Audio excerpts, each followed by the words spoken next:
Fridays are awesome. You've landed on our February 7th edition of CNN Student News. At the opening of today's show, we're talking about opening ceremonies in Sochi, Russia for the 22nd Olympic Winter Games. They're happening today. More than 6,000 Olympians plus more than 1,600 Paralympians competing.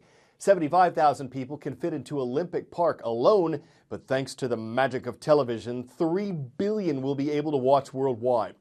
There are some security concerns. The latest warning from the U.S. was that explosive materials could be hidden in cosmetics. Yesterday, the U.S. banned all gels, liquids, and powders and carry-on luggage on flights between the U.S. and Russia. But Russian authorities are saying the games will be secure and that with other issues worked out, everybody will be focused on excellence in sport. See if you can ID me. You'll find me below the equator in South America.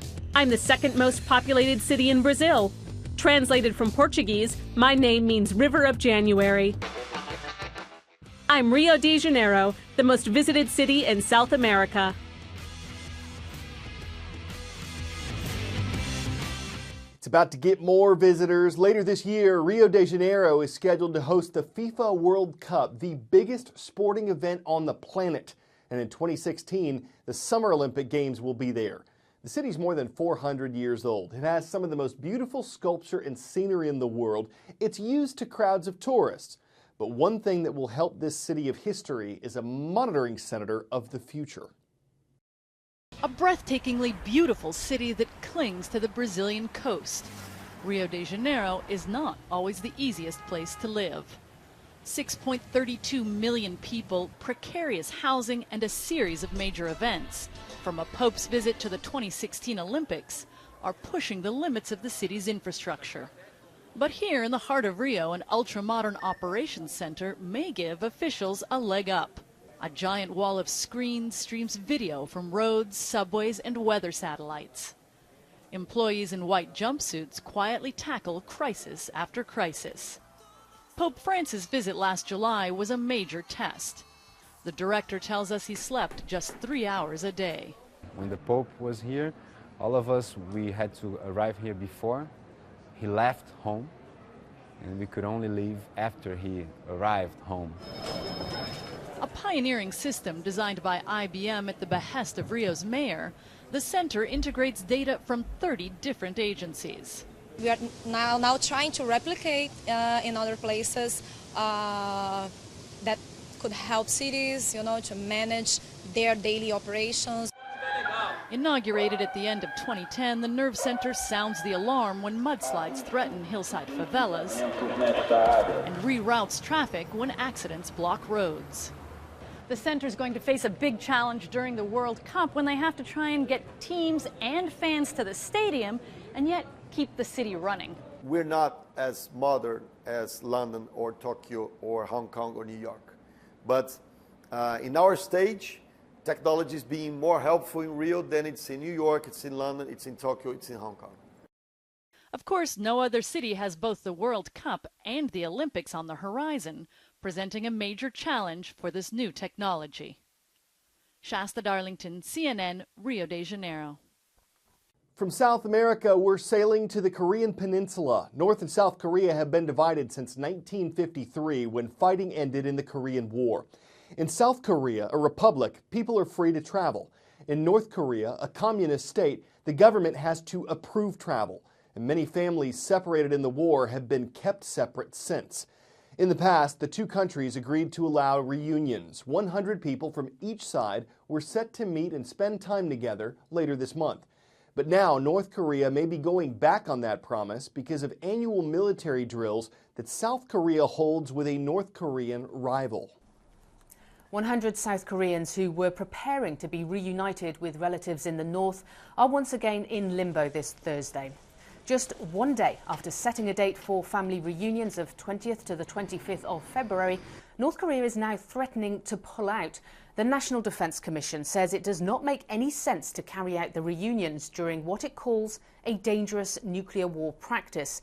Now, it's referring to the US-South Korean annual military drills, which start at the end of this month.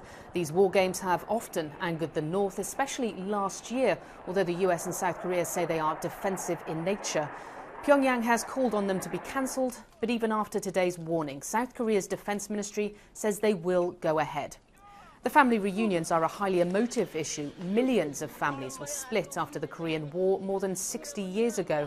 Tens of thousands have applied to see family members one last time, and many of them are now in their 70s, 80s and 90s, so time is running out.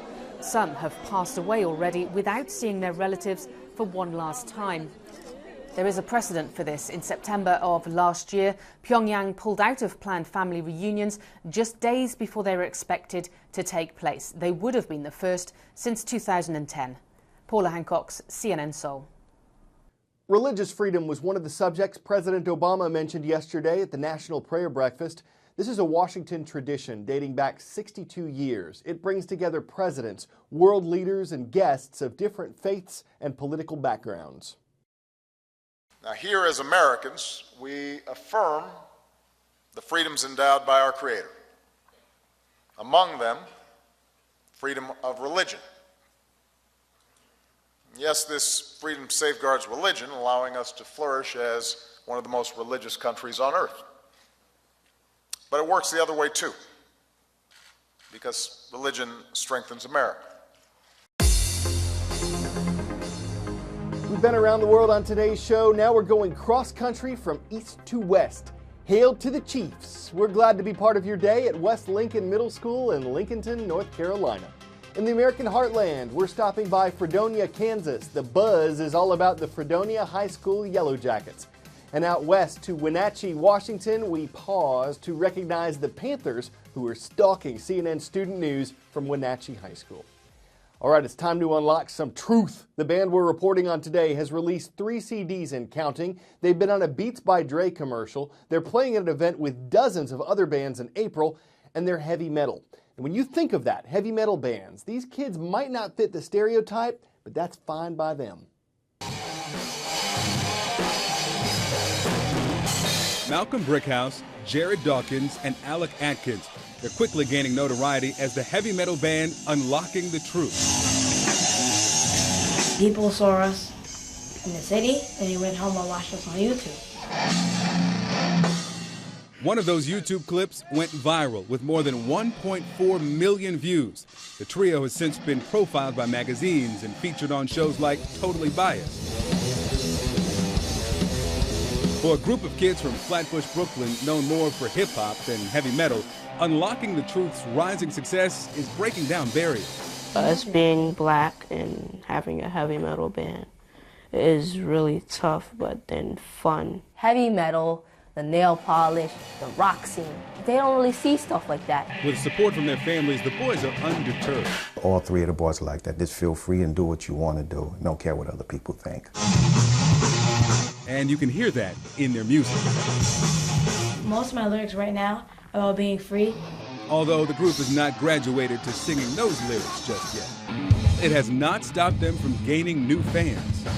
Every single person I know is like, these kids are doing it. As a black man and growing up listening to punk rock and heavy metal, I was almost brought to tears looking at these kids. We wanted to be here. We want them to feel our energy and know that there's, a lot of people out there who respect what they're doing. What they're doing is what they love, making music and just being themselves.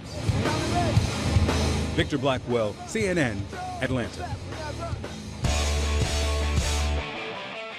Before we go, it's a pretty famous foot race, but winners finish in less than 12 minutes. That's because it's all uphill, up the stairs of the Empire State Building. 1,576 steps, 86 flights of stairs, and the hardest part for top competitors has got to be the fact that the stairway is pretty narrow, making it hard to pass slower climbers. Fastest male runner made it in 10 minutes and 6 seconds. Fastest female in 11 minutes, 57 seconds. There's no question they got a lot of stairs. Getting a sense of how fast you have to be is empirical. You make sure you're in a healthy state, and then you start endurance and strength building. Getting to the top is a towering achievement. You're fighting an uphill battle, but finishing with one awesome runner's high. I'm Carl Azus, and I'm going to hoof it. Have a great weekend.